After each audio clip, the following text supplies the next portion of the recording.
आरोही ने mister old Shekhawat के heart beat और बीपी चेक की और मेडिसिन लेकर उनके सर्जरी वाली जगह ड्रेसिंग करने लगी।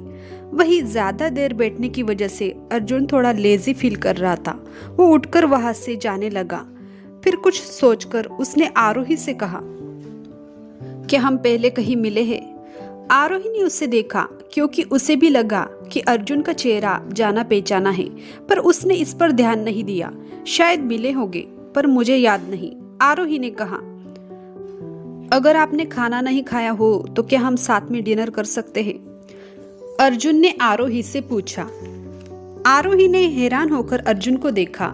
वो मना करना चाहती थी पर उसने हाँ कह दिया।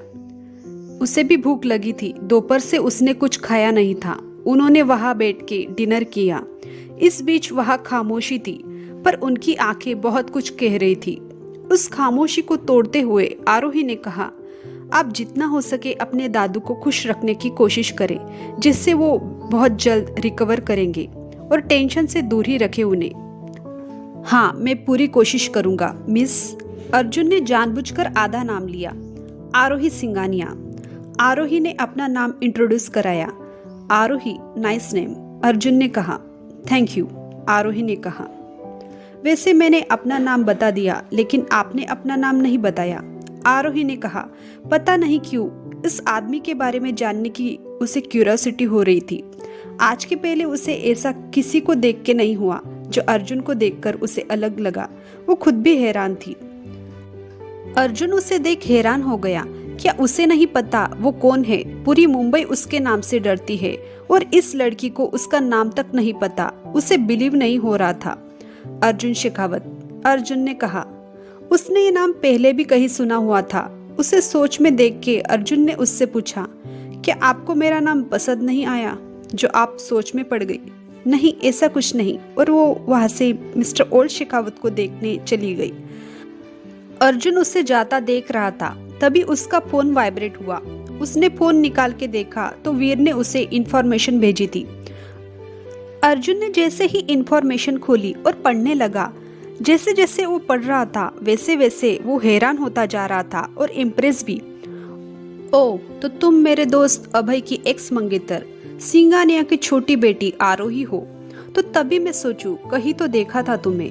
अर्जुन आरोही का रिएक्शन याद करते मुस्कुराते हुए मन में कहा और सोचने लगा, 4 साल पहले वो कुणाल और अभय अच्छे दोस्त हुआ करते थे। जब वो उसकी सगाई में गया तब उसकी टक्कर एक लड़की से हुई थी जो थोड़ी डरी सहमी थी।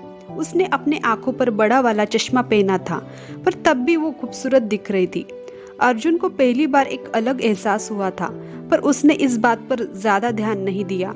और जब वो अंदर गया और उसने देखा कि अभय की सगाई उसी लड़की से हो रही है तो उसे अच्छा नहीं लगा। उसके साथ ऐसा क्यों हो रहा था वो समझ नहीं पाया। उसके अगले दिन ही वो बिजनेस के सिलसिले में न्यूयॉर्क चला गया और उस लड़की की यादें धुंधली पड़ गई। पर आज उसे फिर एक बार सामने देख उसे सब याद आया और उसे पता चल गया था कि अभय और आरोही की सगाई टूट गई है। पता नहीं क्यों, पर उसे ये सुनकर अच्छा लगा। अभय और उसकी दोस्ती उतनी गहरी नहीं थी जितनी उसकी और कुणाल की थी। उसे अभय की गर्लफ्रेंड भी अच्छी नहीं लगती थी और वो अभय को बहुत बार कह चुका था, जिस वजह से उनकी दोस्ती टूट गई। और उसके कुछ साल बाद उसे पता चला था कि अभय की गर्लफ्रेंड माया ने उसे धोखा दे दिया और किसी और से शादी कर ली, जिससे अभय टूट गया था और किसी से ज्यादा बात नहीं करता था। पर उसने अर्जुन से बात करके माफी मांगी, पर अब उनका रिश्ता बिजनेस के रिलेटेड ही था। तभी अर्जुन का फोन रिंग हुआ और वो अपने सोच से बाहर निकला। आगे क्या होगा अर्जुन और आरोही की कहानी में, ये जानने के लिए देखते रहिए स्टोरी वर्ल्ड 365।